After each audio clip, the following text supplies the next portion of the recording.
I'd like to do today is share with you the outcome of a recent review I conducted into Treasury's forecasting performance and capability. Today's remarks are very much an abridged version of that review. A full speech will be published by CEDA and the Treasury will publish the full review and its response in a couple of weeks' time.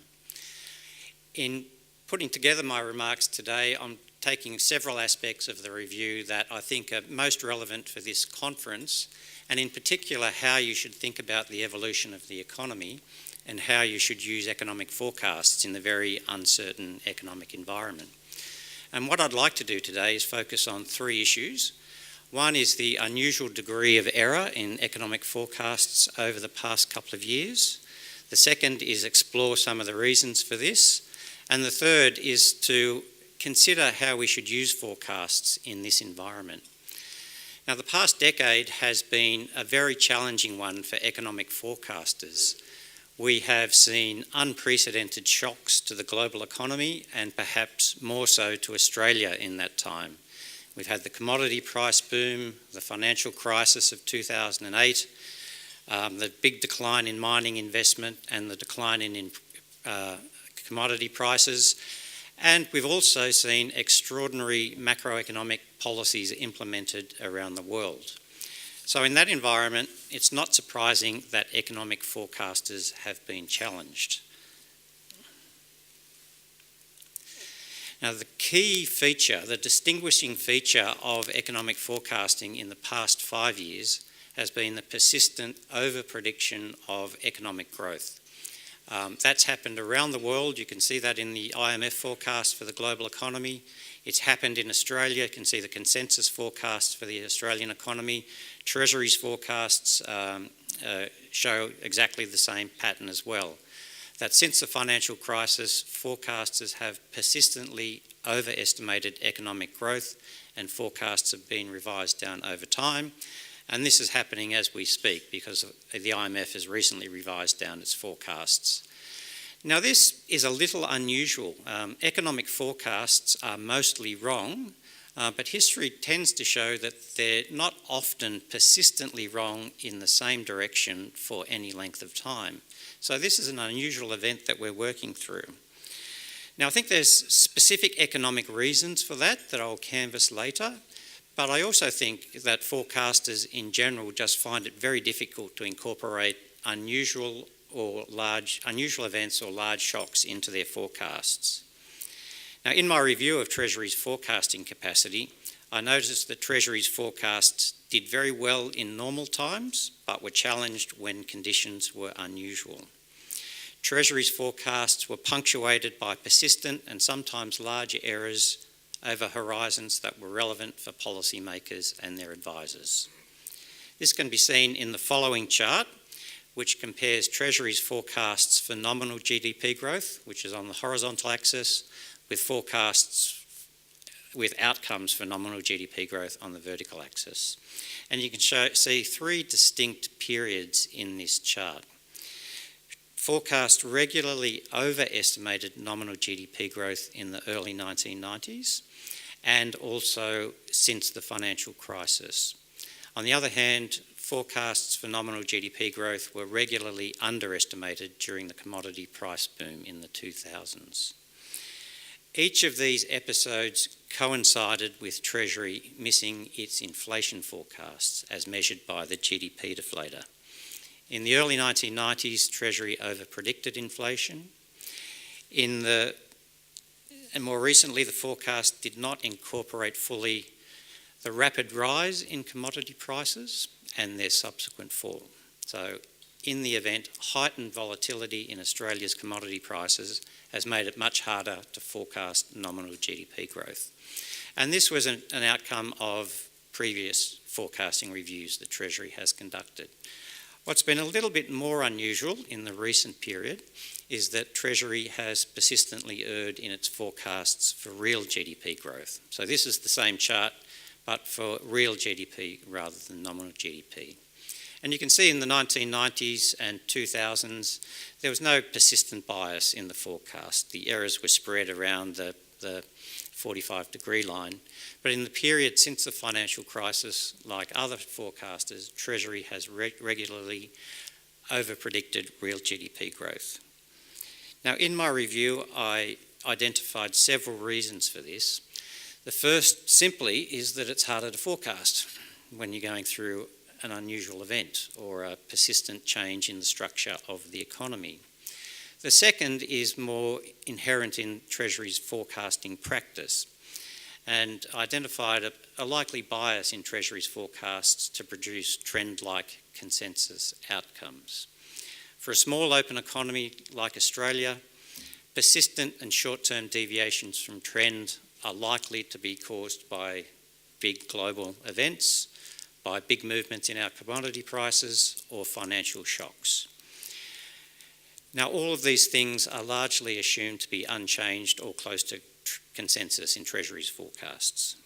Treasury's Australian forecasts are underpinned by consensus and international agency forecasts for global economic growth. Moreover, the channels of influence from the global economy into the Australian economy are largely limited to its impact on our major trading partner growth.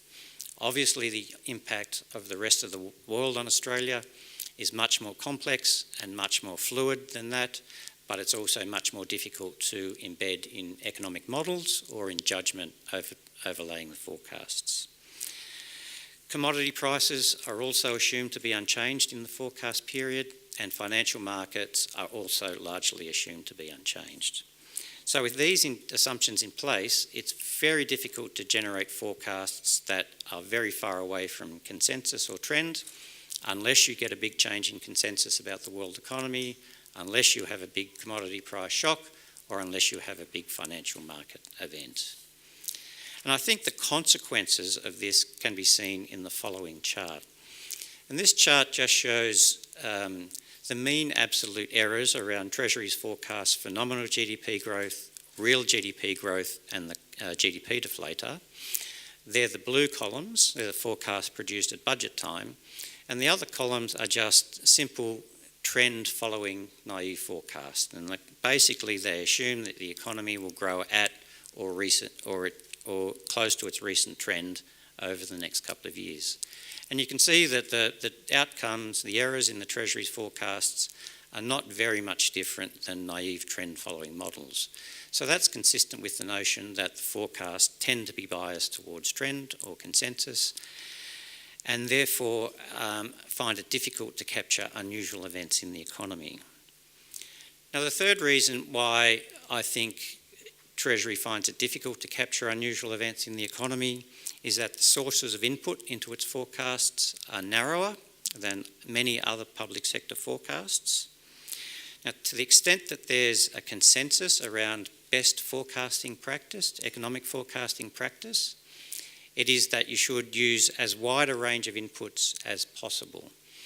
Nothing's going to be right, most things are going to be inaccurate, but if you use a wide range of quantitative tools, historical experience and judgment, you're likely to triangulate a better outcome around the forecasts and, importantly, I think, have a better discussion around the risks of the forecasts.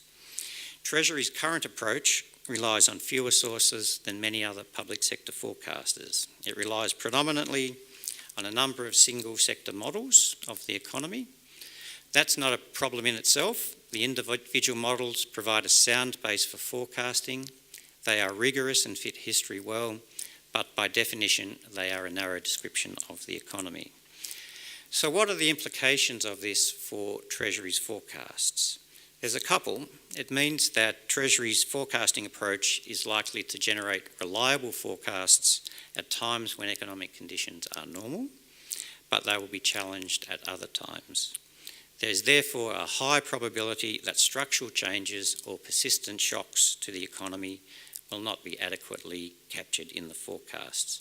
Now, this is true for most forecasters. It's not just a Treasury issue. It is more difficult to forecast at those times. Now, in addition to the structure of how the forecasts are put together, there are clearly economic reasons for the underprediction of growth over the past couple of years.